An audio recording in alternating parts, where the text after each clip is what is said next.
Oi, gente, tudo bem? Eu sou a Rafa, sou psicóloga e esse é o segundo episódio da série Esclarecendo os Transtornos Mentais. E nesse segundo episódio, a pedido de vocês, nós vamos falar sobre o TDAH, que é um transtorno mental de déficit de atenção e hiperatividade. Ele surge ainda na infância, tá? Mas pode ser diagnosticado na fase adulta. Porém, precisa confirmar se os sintomas estão presentes desde criança. A avaliação do déficit de atenção, ela possui critérios diferentes do da hiperatividade, e eu vou falar mais pra frente quais são. É muito importante fazer o diagnóstico diferencial, porque existem mais de 16 transtornos que precisam ser avaliados e descartados quando a gente considera o TDAH, tá?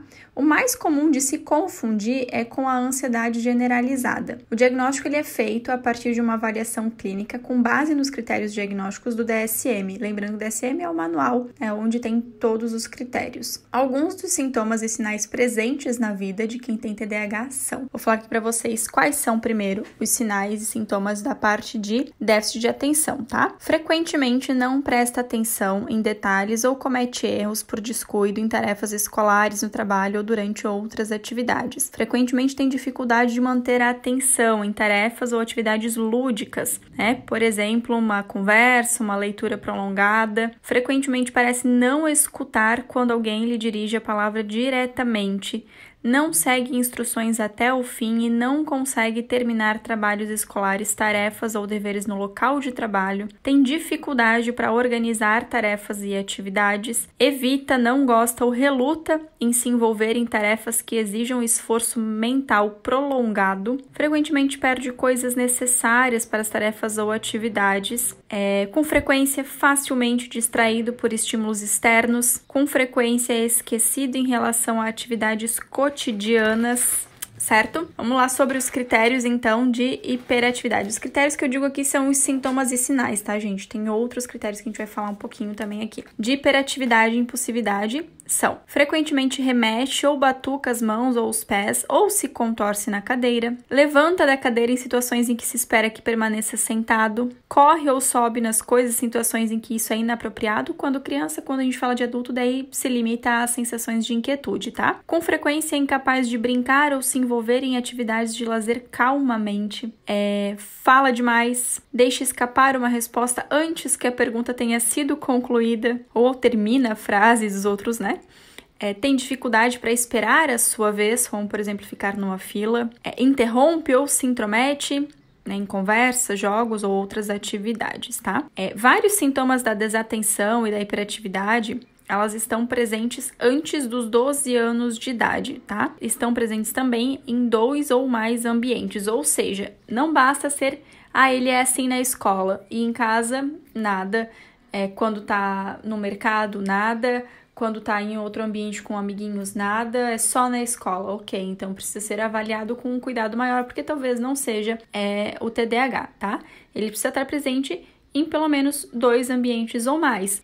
Há evidências claras de que os sintomas interferem no funcionamento social, acadêmico ou profissional ou que reduzem sua qualidade, que é aquilo que eu conversei com vocês no primeiro episódio. Se você não ouviu, eu recomendo muito que ouça, porque ele vai te ajudar a entender qualquer outro que você ouvir a partir daqui. No primeiro episódio, eu dei uma introdução sobre transtornos mentais e a partir de agora eu vou falar especificamente de cada um, né? Não vou falar de todos porque são muitos, mas eu vou falar dos que mais me pedirem aqui. Inclusive, você pode comentar se você quiser ver algum transtorno nessa série, tá? Mas é aquilo que a gente conversou sobre ter frequência, ter intensidade, né? O volume daquilo e trazer prejuízo.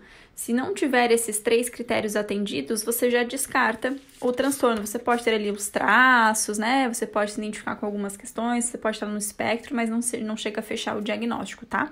Desses sintomas, desses sinais que eu li aqui pra vocês, gente, precisa ter pelo menos de 6 ou mais deles presentes. Então, assim, não basta se identificar com 1 ou 2 e aí você acha que, né? Então, entendem que vai muito além de identificação com um ou outro sintoma, tá bom? Então, basicamente, esses são os sintomas e sinais presentes e alguns dos critérios diagnósticos. Tem outros, né? Tem a parte de especificação de leve, moderado ou grave, tem a parte de especificação de remissão parcial, tem subtipos, mas tudo isso eu não vejo necessidade de trazer aqui, porque daí são questões mais técnicas que cabem mais ao profissional e não vai fazer muita diferença para você no entendimento do transtorno em si, tá? Acho que ler os sintomas e sinais já te ajuda a entender um pouquinho como que esse transtorno funciona, né?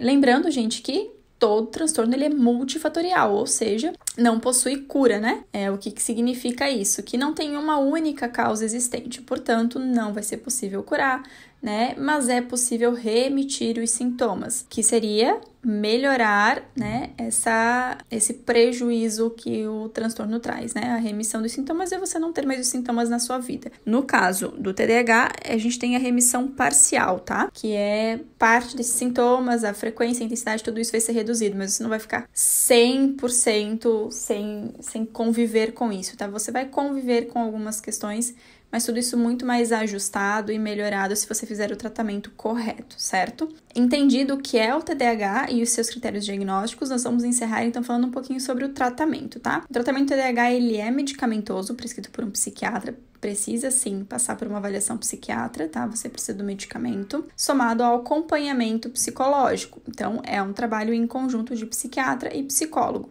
tá? Um resumo da terapia para vocês, gente. Após o diagnóstico, o psicólogo ele vai te explicar sobre o transtorno, ele vai organizar as estratégias com base nos objetivos definidos por vocês, vai te ajudar a resolver as questões causadas pelo TDAH, vai te ensinar diversas técnicas para manejo, entre outras coisas.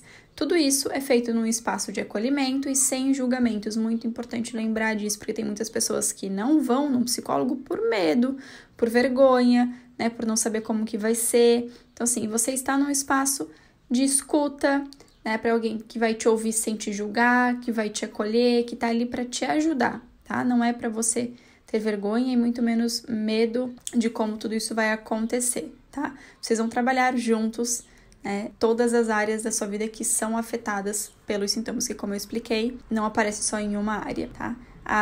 Para vocês entenderem, assim, algumas questões que geralmente aparecem num quadro de TDAH dentro da terapia, né? A sua dificuldade em se concentrar, em concluir atividades, os seus pensamentos acelerados, as suas mudanças repentinas de ideias, os seus conflitos no seu relacionamento por falta da sua atenção, né? Prejuízo no trabalho por sua autocobrança excessiva. Tudo isso é melhorado na terapia, vocês trabalham isso juntas, em conjunto, tá? Se vocês tiverem qualquer dúvida, comentem aqui que eu estou à disposição de vocês para responder, para esclarecer as dúvidas. E é isso, a gente se vê num próximo episódio. Se você quiser ver algum transtorno específico por aqui, é só comentar também. Um beijo e até o próximo.